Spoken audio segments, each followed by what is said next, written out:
Le Golfe est en flammes, et pour la première fois, la facture tombe pour ceux qui ont ouvert leurs portes à l'armée américaine. Ce n'est pas une image, c'est la réalité, là, sous nos yeux. Explosions partout en Iran, missiles qui s'abattent sur Bahreïn, Abu Dhabi, Dubaï. La fumée monte dans le ciel au-dessus des tours de verre, les aéroports ferment, les vols sont annulés, et des milliers de voyageurs, dont beaucoup d'Africains en transit, se retrouvent bloqués, sans savoir quand ils pourront rentrer chez eux. Les États du Golfe, autrefois synonymes de stabilité, de luxe et d'opulence, vivent aujourd'hui le chaos le plus total. Mais tout ceci n'est pas arrivé par hasard. Ce matin même, dans ce qui restera comme une journée pivot dans l'histoire du Moyen-Orient, les États-Unis et Israël ont lancé une attaque militaire massive contre l'Iran. Pas une simple frappe limitée, non.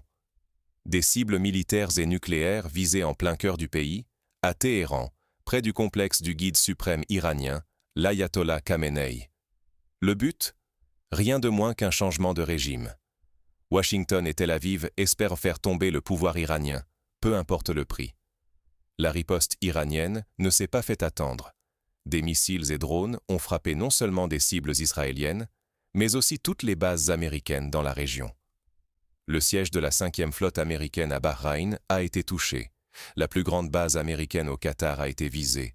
Des explosions signalées jusque dans les Émirats arabes unis et au Koweït. Les images de missiles iraniens tombant sur des installations américaines sont déjà virales. Et le plus choquant dans tout ça, ce sont précisément les pays qui hébergent l'armée américaine qui paient le prix fort. Ils deviennent des cibles directes, du jour au lendemain, pour une guerre qui n'est même pas la leur. Les compagnies aériennes suspendent leurs vols. L'économie plonge. La peur s'installe. Si vous me regardez depuis l'Afrique, que vous soyez Camerounais, Nigérian ou Djiboutien, ouvrez grand les yeux. Ce qui se joue dans le Golfe est un message clair, un avertissement sans détour. Accueillir une base américaine, ce n'est pas assurer la sécurité, c'est s'exposer à devenir la prochaine cible, à perdre des vies, à risquer la déstabilisation et l'effondrement économique. Les dégâts sont immédiats.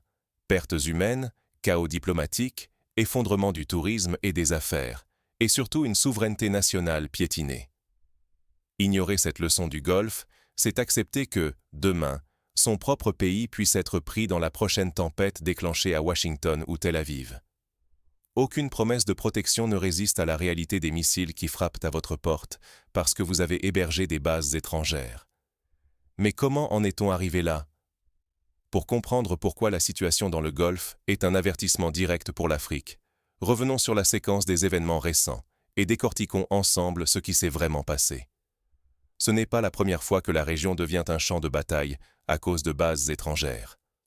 En réalité, le Moyen-Orient est depuis des décennies le théâtre d'affrontements qui, à chaque nouvelle escalade, rappellent à quel point la présence militaire étrangère y attise les flammes du conflit, plutôt que de les éteindre. Mais les événements récents ont franchi un nouveau cap. Depuis juin 2025, puis à nouveau en février 2026, les États-Unis et Israël ont lancé des frappes coordonnées contre l'Iran, visant des sites nucléaires, des bases militaires et même des infrastructures civiles.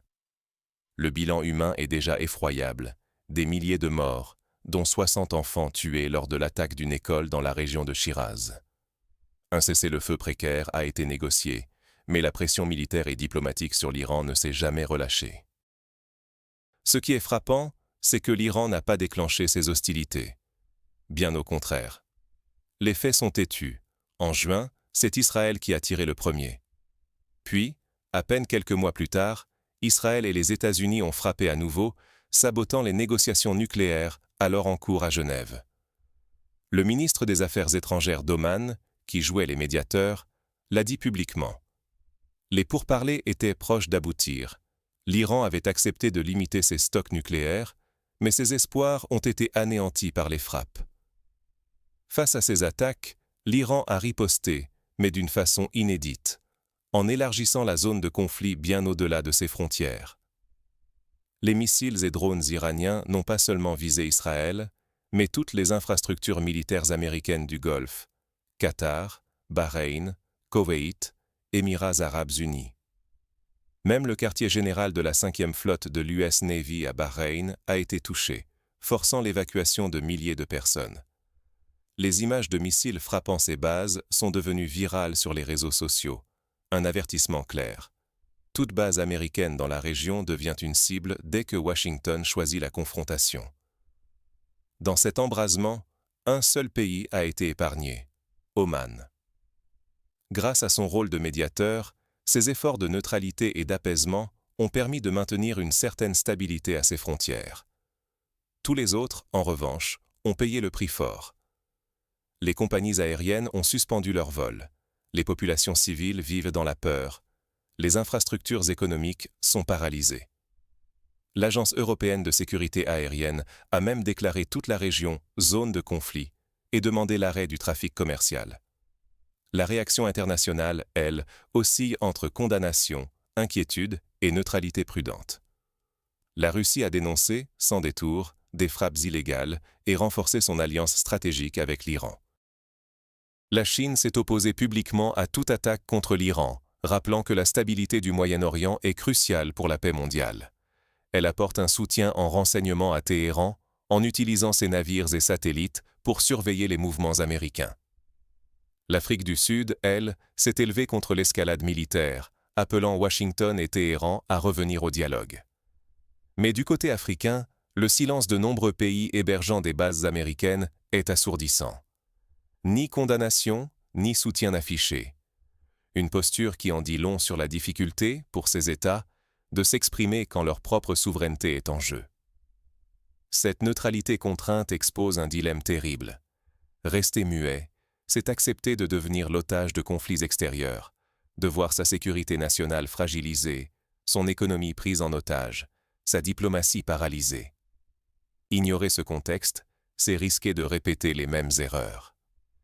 L'histoire récente l'illustre tragiquement. Accueillir une base étrangère ne protège pas.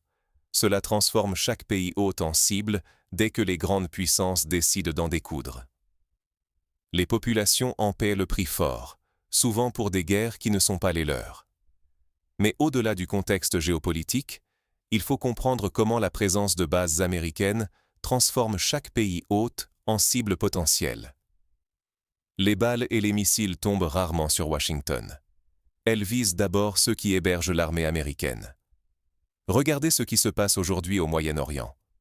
L'Iran ne bombarde pas la Maison-Blanche, ni même les bases de l'US Air Force sur le sol américain.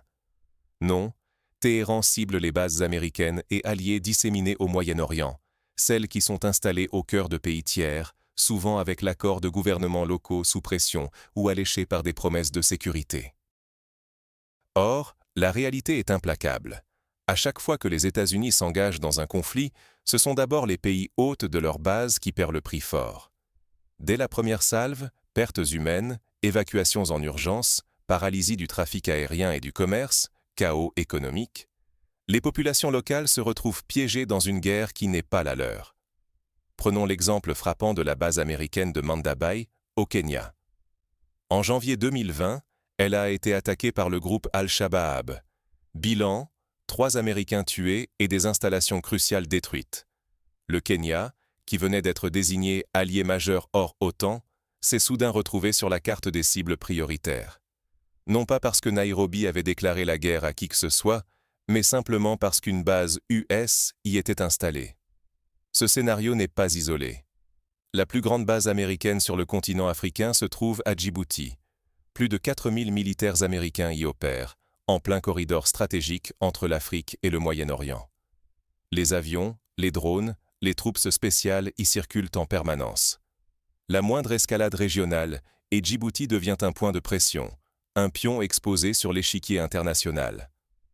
En Afrique de l'Ouest, c'est le Ghana qui a vu débarquer l'armée américaine grâce à un accord de 2018, malgré d'immenses protestations populaires.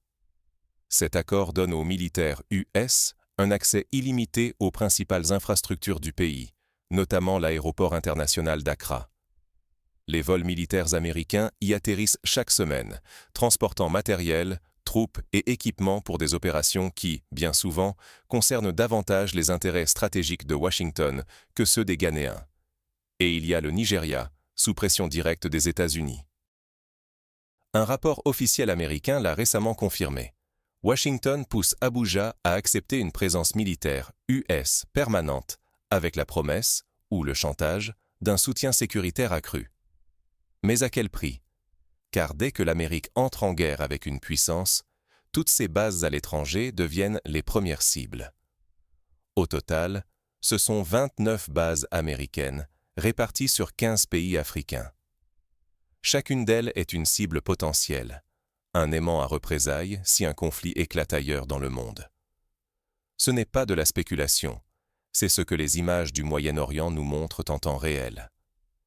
À chaque nouvelle frappe, à chaque nouvelle escalade, les bases US du Golfe sont attaquées, obligeant les pays hôtes à gérer des évacuations, des coupures d'aéroports, des pertes humaines et une insécurité économique qui peut plonger des millions de personnes dans l'incertitude.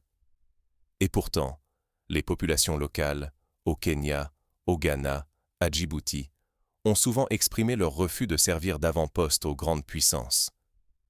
Mais ce sont les gouvernements qui, parfois sous la pression ou l'illusion de la protection, signent ces accords.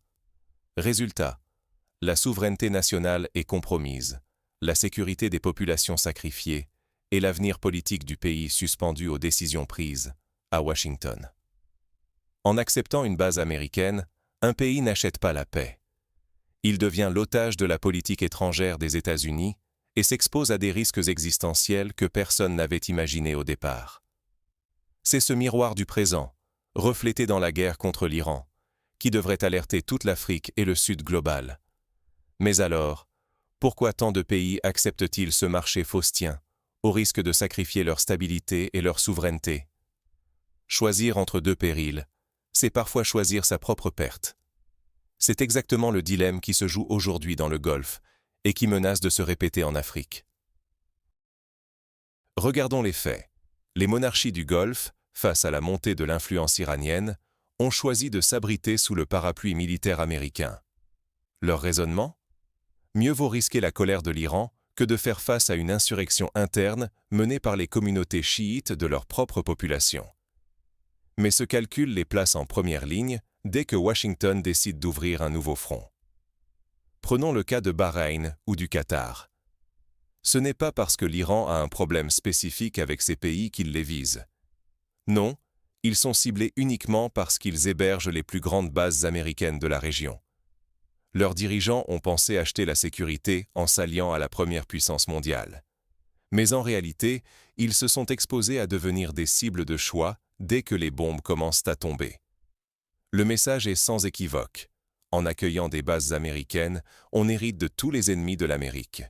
Et quand la guerre éclate, ce sont les civils locaux, les économies locales et la stabilité nationale qui en perdent le prix. Mais il y a une autre dimension, encore plus préoccupante.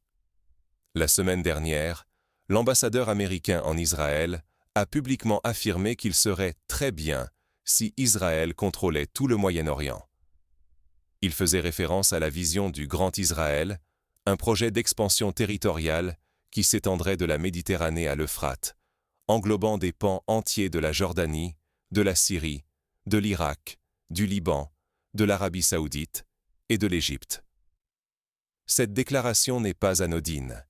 Elle révèle les ambitions de certains responsables américains et israéliens, bien au-delà des frontières actuelles.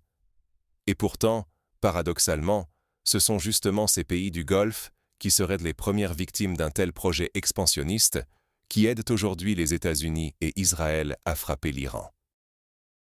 Ils cherchent à conjurer une menace immédiate, mais oublient qu'en s'alignant sur des ambitions étrangères, ils se mettent eux-mêmes en danger d'anéantissement ou de déstabilisation profonde à moyen terme. Pour l'Afrique, la leçon est limpide. Choisir son camp dans un conflit qui n'est pas le sien, c'est s'exposer à devenir la prochaine cible.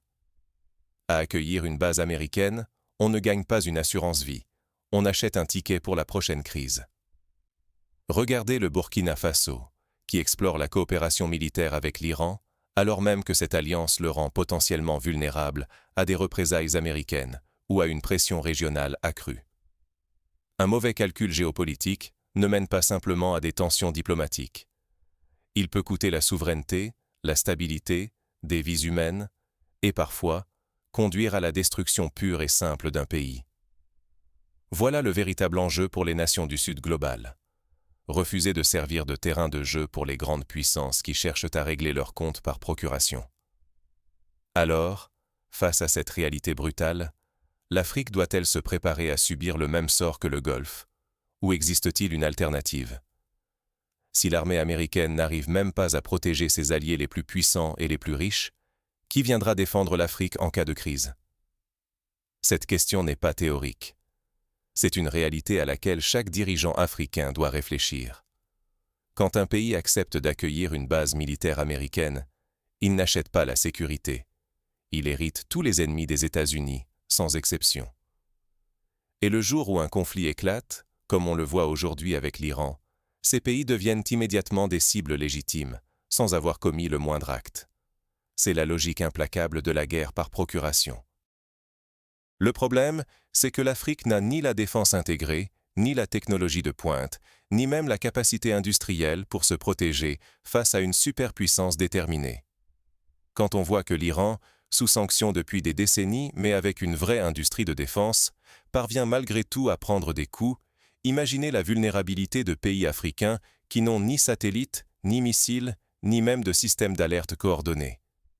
Si l'Iran tombe, la pression sur l'Afrique va monter d'un cran. Washington ne s'en cache même pas.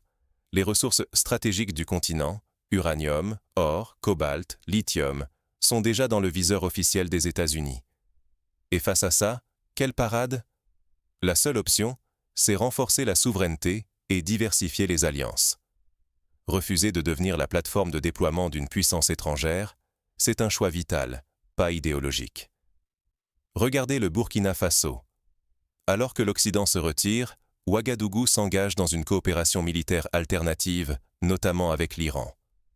Juste 5 jours avant les dernières frappes américaines, le ministre burkinabé de la Défense était à Téhéran. Il y a salué la résilience de l'industrie militaire iranienne qui, malgré 40 ans de sanctions, continue de produire drones et missiles. Cet exemple n'est pas unique, mais il illustre l'urgence pour l'Afrique de miser sur l'autonomie, de diversifier ses partenariats et d'investir dans des capacités de défense nationale. Le choix est clair. Soit l'Afrique apprend les leçons du Moyen-Orient, soit elle répète les mêmes erreurs avec, cette fois, sa propre stabilité et la vie de ses citoyens en jeu. L'avenir du continent, en tant qu'acteur souverain ou simple terrain de guerre pour les grandes puissances, se joue maintenant. En définitive, la question n'est plus de savoir si l'Afrique sera concernée, mais si elle sera prête. Le feu du Golfe peut traverser les océans. L'Afrique observera-t-elle ou anticipera-t-elle? Ce que nous voyons aujourd'hui entre l'Iran, les États-Unis et leurs alliés n'est pas un simple bras de fer lointain. C'est un avertissement clair, un miroir tendu à tous les pays qui, comme beaucoup en Afrique, se demandent encore s'accueillir une base américaine, c'est vraiment acheter la sécurité. Regardez ce qui se passe. Même Abu Dhabi, cité phare de la technologie et des milliards, n'a pas pu stopper les missiles iraniens. Alors, que penser pour Accra, Lagos ou Nairobi, bien moins équipés? L'histoire est implacable. Chaque fois qu'un pays ouvre ses portes à une force étrangère, il ne devient pas plus sûr, il devient une cible. Ce sont les civils, les économies locales, la souveraineté même des nations qui perd le prix fort, parfois dans le sang. Les frappes d'aujourd'hui contre l'Iran et la riposte de Téhéran rappellent une réalité. Quand Washington décide de faire la guerre, la géographie n'est plus une barrière. Les bases américaines disséminées en Afrique ne sont pas des boucliers, mais des aimants à missiles dès que la tempête éclate. Le mythe de la sécurité importée s'effondre violemment. Plus inquiétant encore, l'Afrique n'est ni intégrée militairement, ni équipée pour se défendre seule face à une telle escalade. Pas de système antimissile moderne, peu de surveillance satellitaire, une industrie de défense quasi inexistante. Autrement dit, nos pays sont des terrains ouverts, vulnérables à tous les jeux de puissance. Les grandes puissances le savent, et c'est pour cela qu'elles s'installent, pas pour protéger, mais pour contrôler. Alors, la vraie question à se poser est simple. L'Afrique va-t-elle répéter les erreurs du Golfe, ou va-t-elle écrire une autre histoire?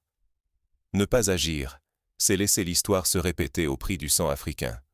S'informer, débattre, refuser l'évidence imposée, c'est déjà résister. À vous, maintenant, de tirer vos propres conclusions. Pensez-vous que le Golfe regrettera d'avoir accueilli l'oncle Sam? L'Afrique écoutera-t-elle l'avertissement ou devra-t-elle payer pour apprendre? Dites-le moi en commentaire, partagez vos avis. Et si ce sujet vous parle, abonnez-vous pour ne rien manquer des prochaines analyses. Merci d'avoir suivi. Et surtout, restons vigilants.